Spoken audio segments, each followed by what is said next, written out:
अगर आपने इसे बना लिया ना, विश्वास मानिए सारी तरह की सब्जियां आप भूल जाएंगे। और गर्मी में सब्जियां पसंद भी नहीं आती है ना बहुत ज़्यादा खाना।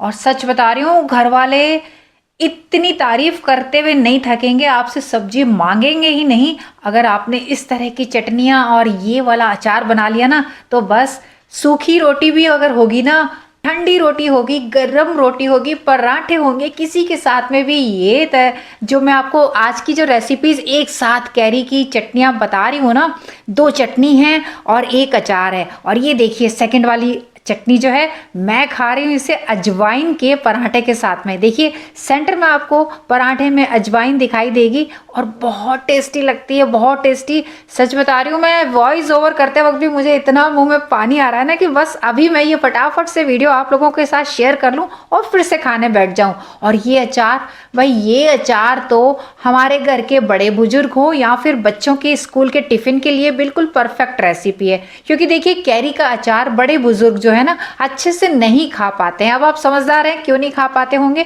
क्योंकि देखिए उसे छीलना और उसको चबाना बड़ा मुश्किल काम होता है। और बच्चे बच्चे जो है स्कूल में उसे तोड़ के खाना, कैरी को जो नॉर्मल जो अचार बनाते हैं ना, तो बड़ा मुश्किल काम लगता है। आधे तो वो कपड़े जो होते हैं उनकी यूनिफॉर्म होती है उसी पे वो फैला देते हैं, तो उनके लिए भी ये अचार परफेक्ट है। तो चलिए शुरुआत करते हैं। यहाँ पे आधा किलो कैरी है ना, तो 3 कैरी आई है आधा किलो में।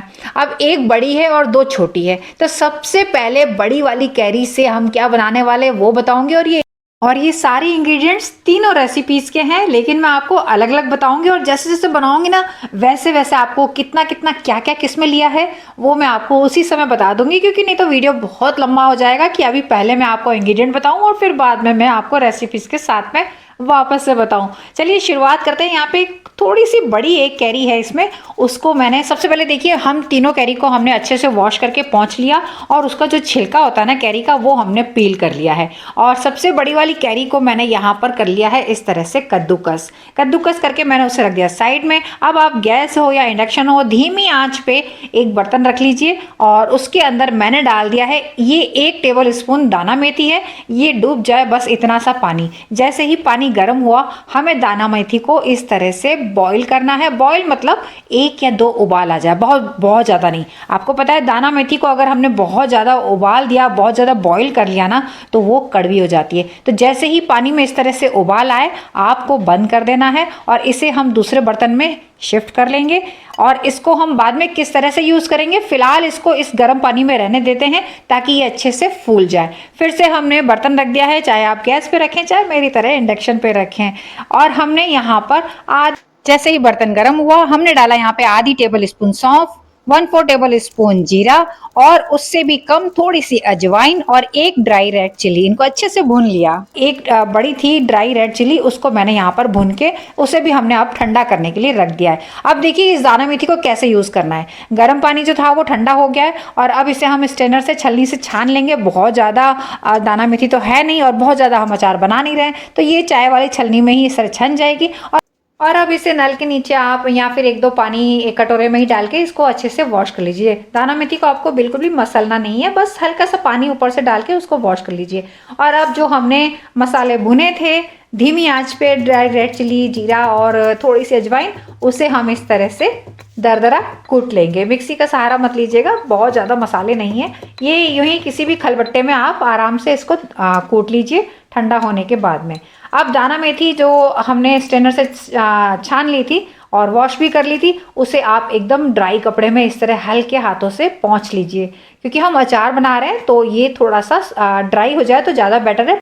चलिए इसे ड्राई करके पंखे की हवा में रख देते हैं 2-4 मिनट के लिए, ये ड्राई हो जाएगी। अब मैंने यहाँ पर इंडक्शन को फिर से ऑन कर दिया है और 1 बड़ा चम्मच सरसों का तेल डाल दिया है और धीमी रखिए आंच, अगर आप गैस पे भी कर रहे हैं तब भी। और अब मैं यहाँ पे डालूंगी आधा टेबल स्पून सौंफ। सौंफ मुझे बहुत पसंद है, जैसा कि आपको मैं हमेशा हर अचार में बताती हूँ। थोड़ी सी हमने हींग डाल दी है, आधी टेबल स्पून मैंने पीली राई दाल डाली है और ये 1/4 टेबल स्पून मैंने यहाँ पे कलौंजी डाली है और 1-2 चुटकी मैंने फिर से अजवाइन यहाँ पर डाल दी है। और बस ये देखिए हल्का सा गर्म होते ही ऑयल हमने इसको जो है ऑफ कर दिया है इंडक्शन को। और अब ये ठंडा होने के बाद में हमारी कद्दूकस की हुई कैरी यानी कि आम के अंदर, कच्चे आम के अंदर हमने इसको इस तरह से मिला लिया, लेकिन ठंडा होने के बाद में। और ये हमारी बॉयल की हुई दाना मेथी जिसे हमने ड्राई कर लिया, वो भी अच्छे से पंखे की हवा में सूख गई, उसे भी हमने डाल दिया है। खलबट्टे वाले मसाले भी हमने डाल दिया है। अगर आपको थोड़ा सा अचार ज़्यादा खट्टा चाहिए और अगर आपको इंस्टेंट भी खाना है तो आप 1/4 टीस्पून जो है ना अमचूर डाल दीजिए। नमक वही स्वाद अनुसार। लाल मिर्च मैंने यहाँ पे डाल दी है 1 छोटी चम्मच, और हल्दी पाउडर डाला है 1/4 छोटी चम्मच। हमने यहाँ पर 1/4 जो है हल्दी का पाउडर डाल दिया है, क्योंकि अचार बहुत ज़्यादा नहीं है, एक ही कैरी का है। तो मसाले सारे आप जो है क्वांटिटी के हिसाब से ही इसको प्लस करते रहिए। जितनी आप कैरी लेंगे उसके हिसाब से, अपने हिसाब से, स्वाद अनुसार कौन सी मिर्ची अगर आपको ज़्यादा पसंद है। ड्राई रेड चिली हमने ऑलरेडी डाली है, लेकिन मैंने थोड़ा सा तीखा ही बनाया है। तो ये लीजिए, यहाँ पर सारे मसाले मिक्स करने के बाद अगर आपको तेल कम लगे तो सरसों का तेल थोड़ा सा और डाल दीजिए, और अगर आप इसको स्टोर करना चाहते हैं तो थोड़ा सा ज़्यादा तेल डाल दीजिएगा और फिर आप इसे अच्छे से स्टोर कर सकते हैं। वैसे ये अचार इंस्टेंट बहुत अच्छा लगता है, तो आप जब तक सीज़न है तब तक आप इसे ताज़ा बनाइए और ताज़ा खाइए, और घर के बड़े बुजुर्गों को आराम से खाने के लिए उनकी हर थाली, ब्रेकफास्ट हो, लंच हो, डिनर हो, ज़रूर परोसिए। और ये जो इसके अंदर साबुत मसाले हैं वो भी अच्छे से ताज़े जो है ना फूल चुके हैं, क्योंकि हमने गर्म ऑयल में डाले थे, तो आप इसे इंस्टेंट खा सकते हैं। चलिए सेकंड रेसिपी पे आगे बढ़ते हैं।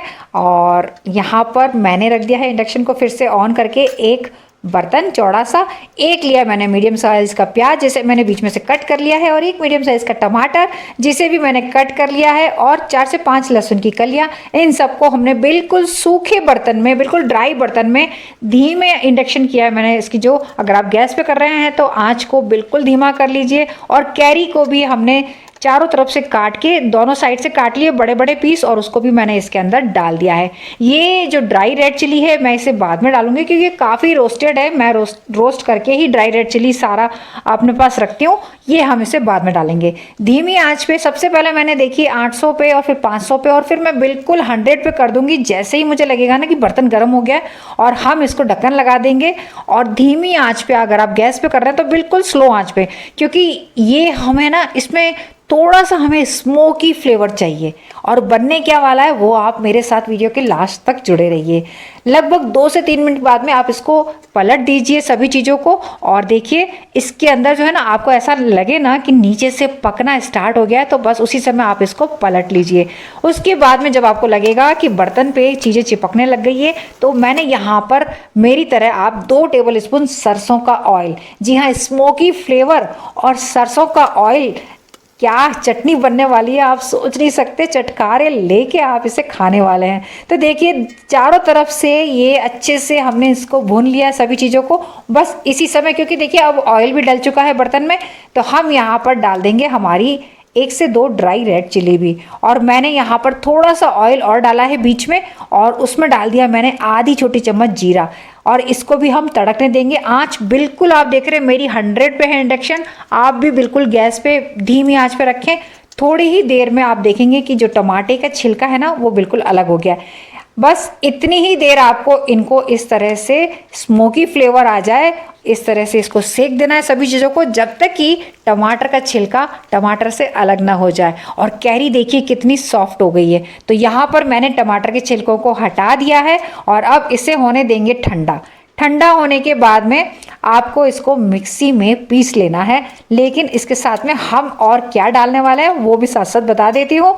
तो हम डालेंगे इसके अंदर नमक, लाल मिर्च, और अगर आपको स्वाद में थोड़ी सी अदरक चाहिए तो आप यहाँ पर भूनते वक्त भी अदरक डाल सकते हैं, या फिर बाद में मिक्सी में डायरेक्ट भी डाल सकते हैं। लेकिन मैंने यहाँ पे अदरक का इस्तेमाल नहीं किया है। बस इसे पीस लीजिए, और इसकी जो रंगत है ना वो मैं आपको वीडियो के लास्ट में दिखाऊंगी। हम चलते हैं रेसिपी के थर्ड यानी कि तीसरी रेसिपी। इसमें मैं इस चॉपर का इस्तेमाल करूंगी, और तीसरी कैरी को हमने बिल्कुल रफली, और ये देखिए जो पहले वाली कैरी में से ये इस तरह से बचा हुआ था ना, वो भी मैंने यहाँ पे साइड से निकाल लिया है। ये मैंने जानबूझ करके बचाया था। पूछिए क्यों? क्योंकि अब तीसरी कैरी जब तक मैं काटूंगी ना तो 2-3 टुकड़े तो खाना बनता है।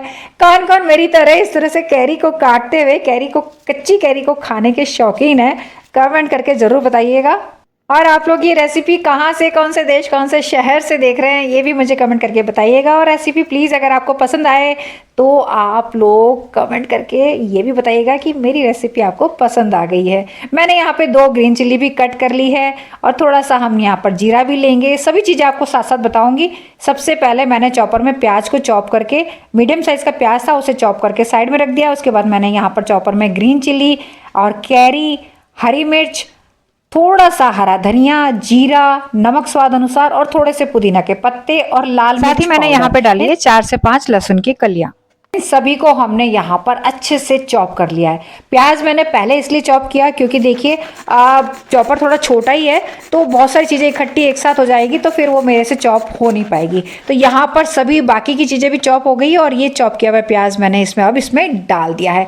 टमाटर, प्याज ये हमने मीडियम साइज़ का ही एक एक करके लिया है। और धनिया पत्ती जो मैंने लगभग आप देख लीजिए 2 से 3 टेबल स्पून धनिया पत्ती थी और 1 टेबल स्पून पुदीना था। और नमक स्वाद अनुसार, लाल मिर्च भी आपके स्वाद अनुसार, जीरा 1/4 टीस्पून के आसपास। बस इन्हीं सब चीज़ों को हमने इसमें डाल दिया है और अब हम इसको निकाल लेंगे अच्छे से। घुमा घुमा के एक बार फिर से चॉप करूँगी मैं क्योंकि मुझे छोटा सा प्याज का टुकड़ा भी दिखाई दिया है। और अब इसे हम निकाल लेंगे बाउल में। देखिए मैं आपको रंगत दिखाती हूँ। अभी तो हमें वो मिक्सी वाली चटनी भी मुझे आपको दिखानी है। तो ये लीजिए, ये यहाँ पे चटपटी चटनी कैरी की बहुत यम्मी होती है। आप लोग इसे बनाकर खाइएगा, उसके बाद फिर से आके मेरे को यहाँ पर कमेंट करके बताइएगा। तो ये लीजिए, देखिए जो बीच वाली चटनी है ना लाल कलर की, ये हमने मिक्सी में पीसी थी। और ये आपका यमी सा डिलीशियस इंस्टेंट बनने वाला कैरी का अचार बड़े बुजुर्ग खा सकते हैं, बच्चे भी खा सकते हैं। और ये हमारी लास्ट वाली 3rd वाली कैरी की चटपटी चटनी। अगर रेसिपी पसंद आई तो प्लीज़ वीडियो को लाइक करना ना भूलें। और यूट्यूब पे देख रहे हैं तो चैनल को सब्सक्राइब, और फेसबुक पे देख रहे हैं तो पेज को फॉलो करना बिल्कुल ना भूलें। मैं जल्दी मिलती हूँ एक नई रेसिपी के साथ, तब तक के लिए गुड बाय।